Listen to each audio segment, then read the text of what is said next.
Hey guys, my name is Nilly and welcome to my channel. My channel is all about Muslim parenting lifestyle. Now, if you follow me on Instagram, then you will know that I did a poll asking you guys when I should upload my videos, and it came back that you guys want my videos mostly on Wednesdays and Fridays at 7 PM, so that's what I'm going to do from now on. And I said I'll start off the first video with a Q&A, so I'm going to answer your questions now. And also please click the little bell, because that means if you click on that bell then you'll be notified as soon as I upload a video. But let's get on with the questions, I'm excited. Okay, so the first question is from my friend Shanaz, and she says, has it been difficult implementing two cultures to your children as you and Ali are from different ethnicities? Which would you say is more dominating in your household? The Turkish culture or the Bengali culture? Make sure it's the latter. So basically we actually have three cultures implemented in our house, and that's obviously Turkish, Bengali and English. Ali was raised more English than Turkish, but he's really trying hard to implement the Turkish into our culture, but definitely the Bengali culture is more prominent in this house. We've had disagreements, tiny ones, but alhamdulillah it's always faith over culture, which always wins, so that's always a great thing. And then you asked, living where you live in the sticks, do you ever get lonely? I get really lonely because where I live I'm literally the only hijabi, and I'm very open about being lonely. I was never diagnosed with depression because I just didn't go to the doctors, but it was a very sad time being lonely. But I also feel like there's this whole it's a taboo topic for an Asian to be depressed or have mental issues, because you'll be deemed as unfit mother, you're not the perfect mother and all this sort of stuff. And so mums are very lonely in the Asian community as it is, so I feel like we should definitely be more open about our emotions and not feel like we can't talk about it. But yeah, it is very lonely here, and that's why I kind of got into YouTube again, because I just love the online community, you know, apart from you trolls, but I just loved being part of a community of hijabi mums and just the hijabis in general, and the Muslim kind of vibe online is really nice. My Life Lamia says, how are you? I'm very well, alhamdulillah. How are you? Mama Izo. Is it Izo or Izzo? But anyway, her name is Jodie. She is a channel mum vlogger, and she's actually half Indian, and she's married a guy that's half Italian, and so their babies are so gorgeous. Check her out. And she's asked, how do you find the time to make yourself look so good every day? Well, I don't, but I feel like it's very important for myself and every other mother to spend 15 minutes just to get themselves prepped for the day, whether it's getting a list written down, doing your makeup, brushing your hair, putting some earrings in, anything, just 15 minutes to yourself, so that you remind yourself that you had an identity before kids. I mean, there's obviously Mummy Nilly and then there's Nilly, and I like to remind myself of Nilly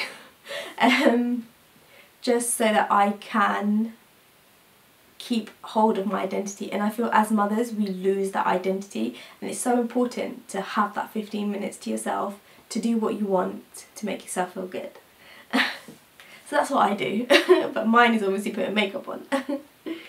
Herbert Blueberry has asked like 10 questions, so I'm just going to pick like 3 from yours, and I'm going to pick 2, 5 and 7. Okay, second question is, were your family okay with it? Okay, that kind of answers 2, because her first one was, where did you meet your husband? My family were half and half, like ishmish about it. Baba was okay, Mum wasn't happy about it, but it's alright now. So I said 2, 5 and 7, didn't I? 5 was, how did you start off your channel? What inspired you?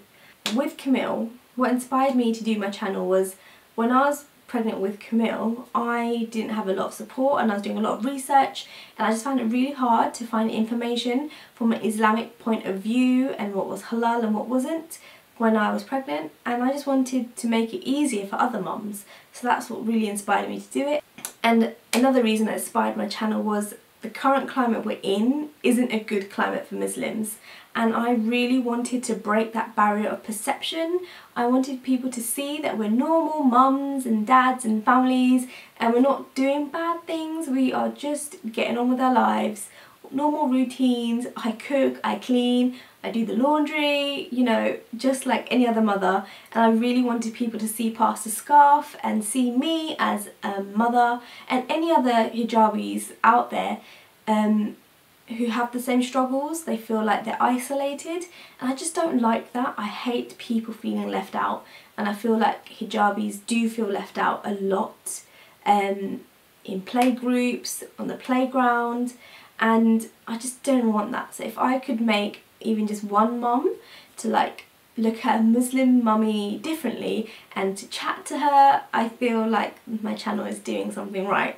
So those are the two reasons why I started my channel, and inshallah it does help some people to look differently at us, because we are normal. Laura Musa, 83, has asked top tips on mummies to a boy and a girl and how to get them bonding. I really don't know, because I literally got Asia to slot into Camille's routine. She played a lot with his toys, which was quite difficult for Camille, but every time I was bonding with Asia, I made sure I was doing something with Camille as well. So if I hugged her, I would hug him, like, you know, one on each lap. But I didn't put pressure on Camille to love Asia. I wanted him to love her like in his own way, in his own time. For me, one of my main agendas or objective is for Camille to love his sister and to protect her, and to do it from his own heart, not because he has to. That's very important for me, because I feel like it's very important for a brother and sister to have the most amazing bond.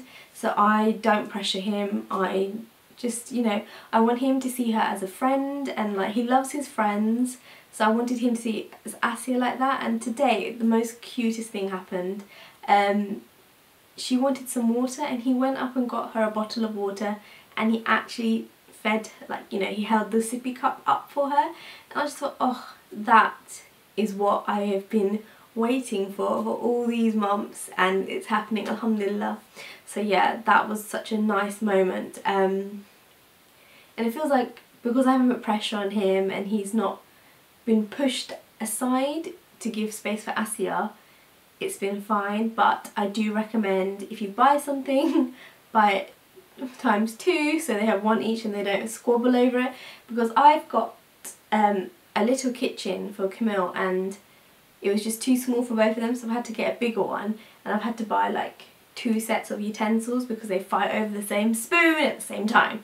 So yeah, just don't feel pressure to make them bond, just go with the flow and he will naturally love his little sister. The Precious Years says, how do you handle interracial marriage with your family? What inspired you to open up your channel? How do you manage parenting and YouTube? So I've sort of answered about what inspired my channel. How do I manage parenting and YouTube? YouTube is obviously like, is obviously my passion and my hobby, so I do it around my kids.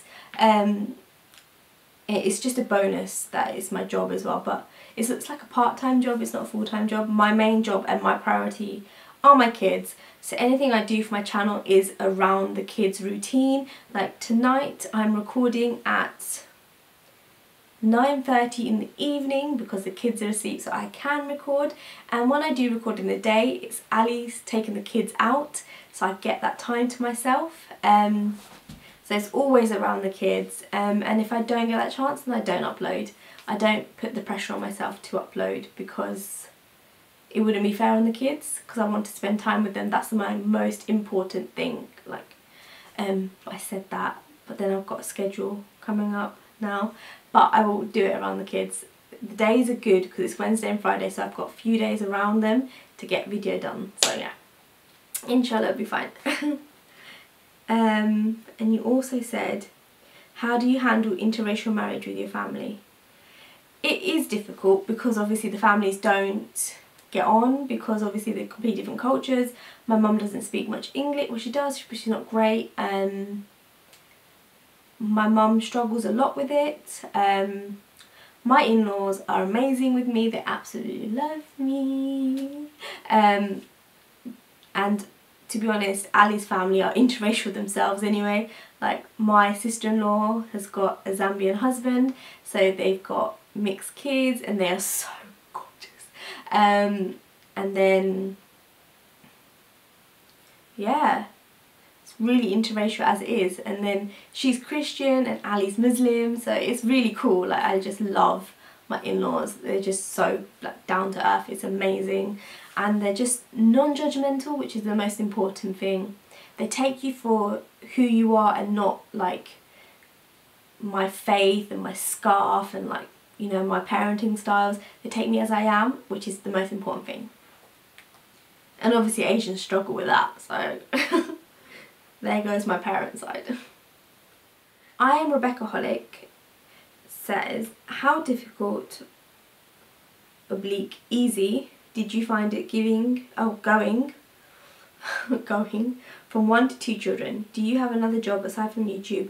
What do you watch on YouTube? Okay, so I really struggled going from 1 to 2 because I was tandem feeding Camille and Asia when she was born, and that was really, really difficult, emotionally draining, physically draining, but that could be another video. If you want to know like my breastfeeding story and everything, let me know in the comments below. I'll happily sit down and chat to you about that, because I'm a massive pro advocate for breastfeeding. But the transition was very, very difficult, and it took me a good 4 to 5 months to get into a good routine, and I didn't leave the house for that many months, so it was very difficult.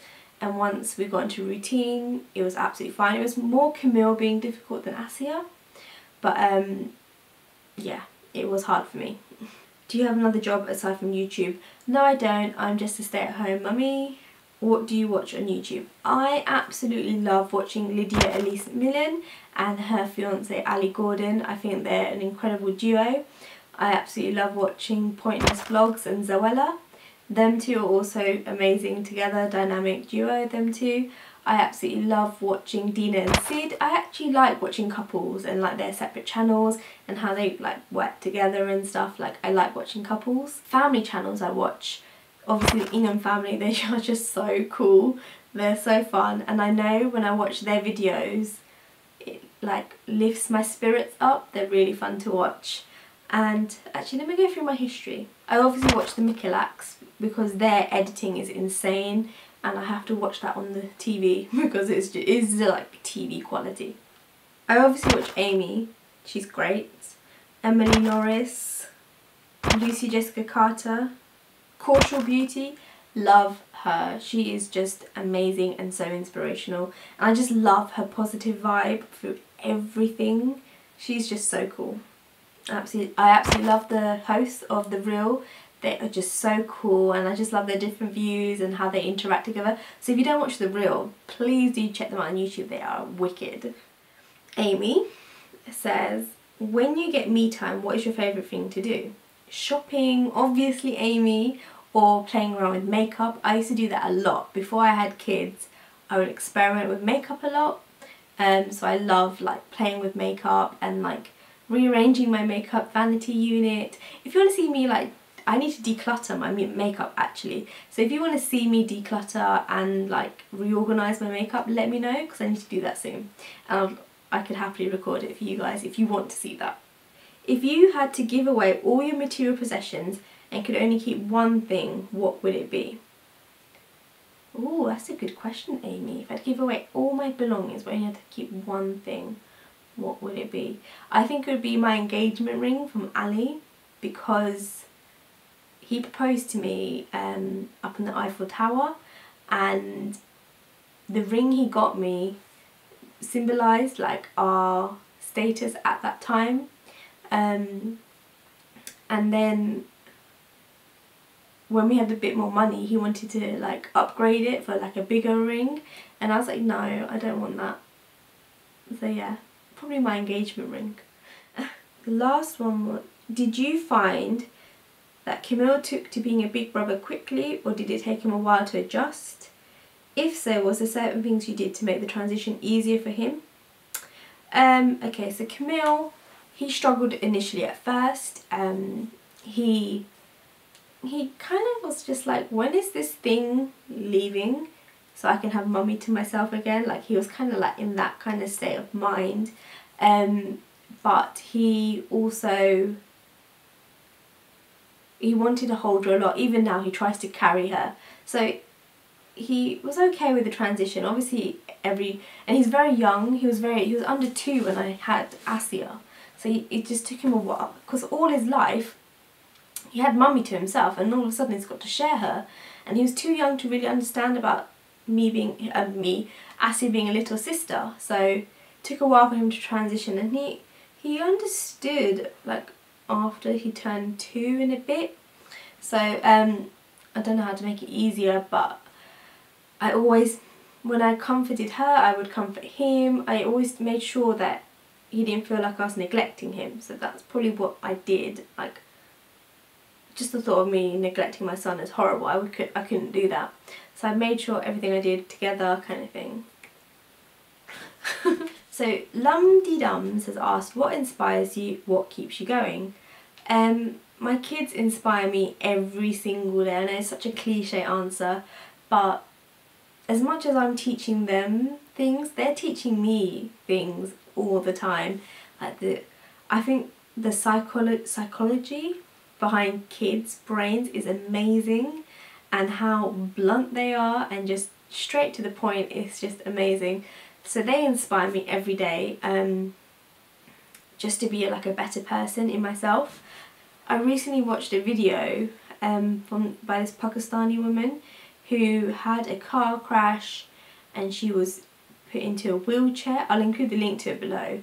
And she is just so inspirational. She didn't let her wheelchair define her, and that was so inspiring. I mean, if she can do that, then why am I not capable of doing what I want to do? I shouldn't let anything get in my way. So yeah, she's very inspirational. Aisha AK says, will you keep going out and about with the kids during winter? Need inspiration, as it's so easy to stay cozy at home with the little ones but not great for them in the long run. Yes, I do still go out. I believe that there's no such thing as inappropriate weather, it's just inappropriate clothing. So yeah, we get our wellies on, we get our gloves on, hats on, and we go out. And you know what, it's so much fun, because if you're wrapped up, you're fine. You get the fresh air. So yeah, definitely do try and go out if you can, and just have fun, really. And it's always a nice excuse to go and get like a hot chocolate together and bond over hot chocolate. So yeah, do go out. And I will. The Life of Alia says, biggest challenges you faced in adjusting to married life. So the biggest challenge was going from the princess status at home to running a home. That was like, whoa, mum did a lot. And that was all on me now. Oh my gosh. So that was a massive adjustment. Like going from like doing nothing at home and just being a princess and like lazing about and like getting my plates clean to like doing everything. Like, that was a shock to the system. I'm sure I've read that you're going to homeschool Camille. If you are, what are your reasons for doing so, and how are you planning to homeschool him? So yes, my plan is to homeschool Camille because I don't trust anybody, like nursery wise with my son. I'm very anxious about him ending up eating something that's not halal, and that's so easy to happen where I live because it's happened to me. And I just don't want my son to go through that. Like, my son is too pure to have that, so like, no. I will homeschool him, but if he happily tells me he wants to go to school, I will let him. But inshallah it won't be till he's like after year 3, when he's got his own identity and he knows the rights and wrongs of Islam. And so yeah, those are my reasons. It is obviously my own anxieties and my own experiences, But if he turns around at 5 years old and says, "Mummy, I want to go to school," I will happily let him go to school. Like, I'm not going to stop my son from going to school, but it's for my own being, and I don't trust people. I'm very funny about people I trust, and there's like a great meme that I'm going to include now. Yeah, that's me. And how am I planning to homeschool? So my plan is to homeschool forestry to him. He is very outdoorsy, he won't cope inside a classroom, he needs to be outside all the time, and I'm getting the gist that Asia is exactly the same. So I'm going to be out in the woods, I'm going to be, you know, teaching him how to start a fire, how to use a knife. So it's going to be like life skills, survival skills that he's going to be taught. And obviously I'll teach him the ABCs and numbers and everything like that. But more importantly, I think survival is more important. N Farouk says, if you weren't a YouTuber, what career would you want to have? Love your videos. Thank you. Mashallah, your kids are so precious and adorable. Oh, Jazakallah. They are exactly that. Okay, if I wasn't a YouTuber, what career? My ultimate dream career, like besides my law degree and my masters in law and like all that legal stuff, my dream career was either to be a fashion designer, a TV presenter, or a lawyer. I did the legal stuff, it wasn't for me. If I could design a line of clothes, I would be all over that. Like, oh. My big brother did the fashion designing stuff, so he kind of took that one. And then I would love to be a TV presenter. That is still my ultimate dream. Like, oh. I would love to be a TV presenter. But besides those like high aspirational ones, I would have loved to have been a mentor for like 16-year-olds, like career guidance advisors and stuff like that. I just loved being able to help people decide their future careers. I liked helping them go through their like results and seeing what they were good at, and really inspiring them to like go long-term educational wise kind of stuff. Like, that was like a big thing I really wanted to do. I mean, I might do that once the kids are older. Like, I can't see why I can't, but yeah, that's like a big thing for me to read. JK and Charlie says, do you miss your old career? Think it was law you did. So I did law, and then I did HR, and then I did something before HR. What did I do before HR? Can't remember. And then I did the NHS. So I would probably go back to the NHS because that was really good. I had an amazing team, and like the benefits and perks for working for the NHS was really good. So yeah, I would probably go back to the NHS if I could. I don't know. We'll see. Whatever life throws at me, I take. Nicola Johnston asks, what is your favourite quote? My favourite quote is, do what makes you happy. That is so important. And obviously, like, the days are long but the years are short is one of my favourite parenting ones, because I am definitely a sort of mum that is in denial about my kids growing up. And when Camille didn't sleep, that was literally the quote that got me through parenting. Kerry Whelpdale asks, where do you see yourself in 5 years' time? What are your goals? In 5 years' time, inshallah, we have like our own home and not renting, and just maybe like 2 more kids, like, hopefully. Inshallah, if Allah wills it. But yeah, definitely our own home, and yeah, just being comfortable, and yeah, and obviously just being able to live nicely and comfortably, and my kids are happy. That's like my goal.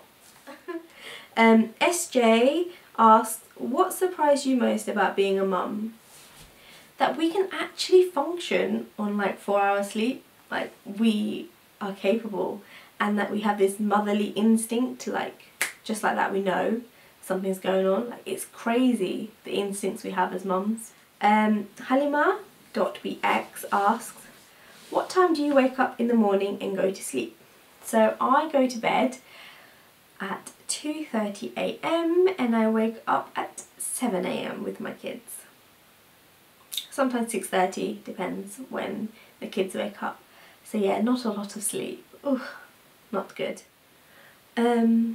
Lindsay Browning. If you don't follow Lindsay Browning, I think you should. She is like a personal trainer. She's not like a personal trainer, she is a personal trainer. She's fully qualified, and she uploads like recipes, workouts, and she's really pretty, and she's got a baby on the way. So yeah, go check her out. If you could give one piece of advice to a new mum, what would it be? One piece of advice. Really, I don't know actually. One piece of advice.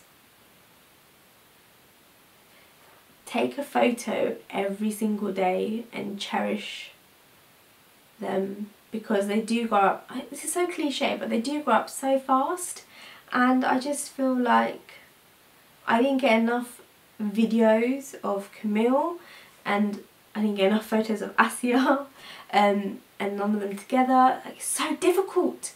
You either get one or the other, and like when you get one together, one of them's blurry, other one's perfect. So yeah, try and capture each moment, and yeah, just enjoy it. I can see why parents have loads of kids, because these years are just so incredible, and the first few years is what defines them as they grow up. So yeah, just always, like, you know, no one ever says this, like, I spent too much time with my kids. So yeah, always just have fun with your kids, forget the work, let someone else do it, get a cleaner if you can afford it, and just enjoy your kids. That's quite long advice, so yeah.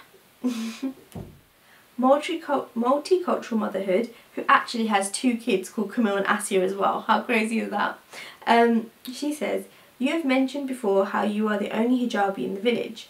Do you think it is important for your children to grow up feeling part of the Muslim community and have Muslim friends? How are you planning to do this?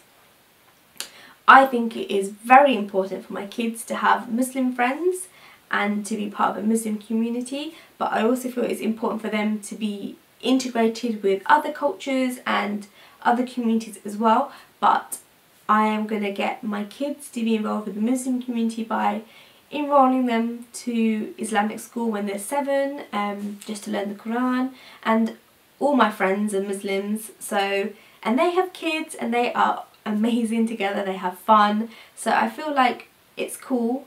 I'm good for now.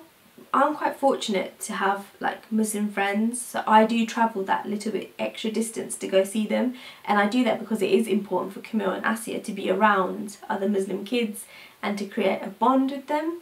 So if you are willing to travel that little bit distance, then do it. If not, see if they can come to you, even have like a little house party. Like, I'm planning to do like Eid parties and stuff, because when I was younger I went to the odd Eid party at the masjid and stuff, and I just feel like that would be really good for the kids to know about Eid and, like, you know, be really excited for it. So maybe throw Eid parties and get them to come to you, or you can do like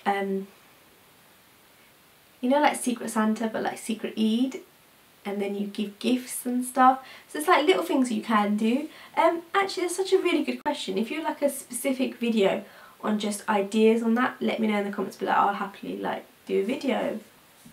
Ursula Rose asks, what are your favourite things about being a mummy? What are your mummy must-haves when you're out and about, and what's your favourite way to entertain Camille? Okay, my favourite thing about being a mummy is it's given me a purpose in life. Like, I don't have a talent. I'm really struggling to find a talent, but I really think motherhood is my talent. It sounds really big-headed because I'm not a perfect mum, I'm not the best mum, but it feels right. I don't know how to explain it, but I hope that makes sense. It feels right for me that I became a mother, and they are my life. Like, I can't imagine life without them. So that's definitely one of my favourite things. Like, it's given me a purpose in life. I just love being around kids. I never thought I would. Like, I remember when I moved in with the in-laws and there was kids everywhere, and I was really overwhelmed. There's so much noise, but now I wouldn't have it any other way. What are your mummy must-haves when you're out and about? Nappies, wipes, colouring book, a few toys, and some bubbles. Bubbles are essential. Best distraction ever. And that leads on to what is your favourite way to entertain Camille. He loves bubbles. He absolutely loves bubbles. Other ways I love to entertain Camille, going out and about. We do scavenger hunts, we pick up sticks, we see which sticks are the bigger ones, we like going to see the animals. So yeah, there's so many things I do to entertain Camille, but it's always outdoorsy stuff because he's a very outdoorsy kid. Bella asks, and she asks, what brands would you like to work with, my darling? Ella's Kitchen.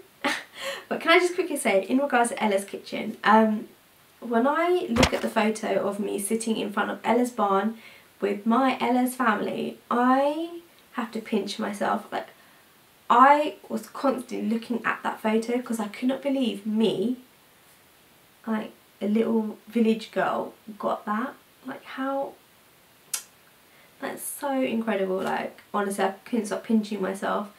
It is crazy that I got that contract. But yeah, it's all thanks to you guys really, because you guys believe in me. So yeah, on with like the brands I would like to work with. That any brand that sees Muslims in a positive light, I would want to work with. Any brands that believe in Muslims in this current climate, I would want to work with. Any brands that don't see us differently, I would want to work with. It's so important for brands to see motherhood from the eyes of all mothers, and I just love the fact that there are brands finally seeing that Muslim mums are out there. And you know what, we are a massive market, so brands that don't believe in us, you are missing out. But yeah, so Muslim friendly brands is the way to go for me. Okay, so I think that is it for the questions. This video is going to be so long because I've probably rambled. I hope you had a cup of tea. So yeah, if there's anything you want me to clarify, please do comment below. I reply to everyone, even the trolls, but I get told off for replying to you guys. But yeah, I hope you enjoyed the video, and the next video will be up on Friday. Bye guys.